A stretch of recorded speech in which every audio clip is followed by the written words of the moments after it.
All right. So if you've been keeping an eye out on your inbox on YouTube lately and you're subscribed to a lot of tech tubers, you might be seeing a lot of them got their hands on the RTX 3080 today, or at least they're publishing it today. We're officially 1 week out from launch of the RTX 3080, and it seems like Nvidia is really trying to push the hype train. Um, a lot of videos of first impressions and unboxings are coming out. No benchmarks yet, but we are getting a better chance to look at the cards at more detail. I have Jace 2 Cents' video pulled up in the background right now, and you can see we're getting our first chance to look at the actual physical card that we'll be shipping in more detail. There's a couple interesting little details that weren't really, I guess, focused on in the Jensen's Kitchen video, but there's a couple little details. So first off, it's not really silver. It's more of like a slightly bronzish silver. It's got a bit of a bronzish tinge to the color. So it's going to be interesting to see how it's going to fit into a lot of cases or a lot of computers really, because not many computers have a silverish bronze color scheme. So that's going to be an interesting thing to solve. It's a gorgeous card. I don't want to, color clashing. I mean, I've never really focused on colors on my PC, but I feel like it would kind of stick out like a sore thumb unless that's really what NVIDIA wants to go for.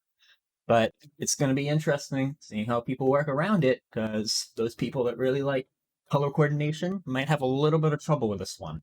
Also, of course, we get a bit more detail of the 12 pin. There's a 12 pin to 8 pin double PCI 8 pin connector included in the box. No surprise there, but it is very short, kind of ugly, not gonna lie. But you can purchase basically if you have a modular power supply, you can purchase direct cables that go from the power supply to the graphics card, which is miles cleaner. Um, you can go on if you have a power supply that's modular, you can check the website of the manufacturer, and they might have a cable for you. I have a Corsair power supply. I checked, and sure enough, they had one. It's not available yet, but it will be. Also, some little minor details that were a bit interesting. Like the serial numbers and the FCC and whatnot, all that fun stuff aren't printed on the back of the card as usual, like on the back of the PCB or on the back plate. Instead, they're printed on the bracket that actually is screwed into your PC. That's interesting because it'll actually be hidden in some cases out of the way. Won't even be able to see it, which will make the card look a lot better in your case. But it's interesting that they were able to get away with that. I don't know if there's like rules or guidelines on how you do that, but yeah. So of course, no benchmarks yet, but I did hear one of the videos I saw kind of leaked, I guess accidentally. I don't think they were supposed to say this, but they did say that the 14th we would be getting benchmarks, like actual benchmarks from independent sources other than Digital Foundry and Nvidia themselves. And then of course 17th is the launch of the RTX 3080. So it's really getting exciting now. Hype train is actually really starting to move more.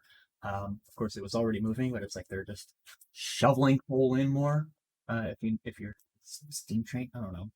Nvidia's, I guess, a steam kind of fitting, I guess, or unfitting. But yeah, it's gonna be super interesting. Keep an eye out on your inboxes. Hopefully on the 14th, we do finally get benchmarks from independent sources in a ton more games than just the ones that Nvidia have cherry picked to show.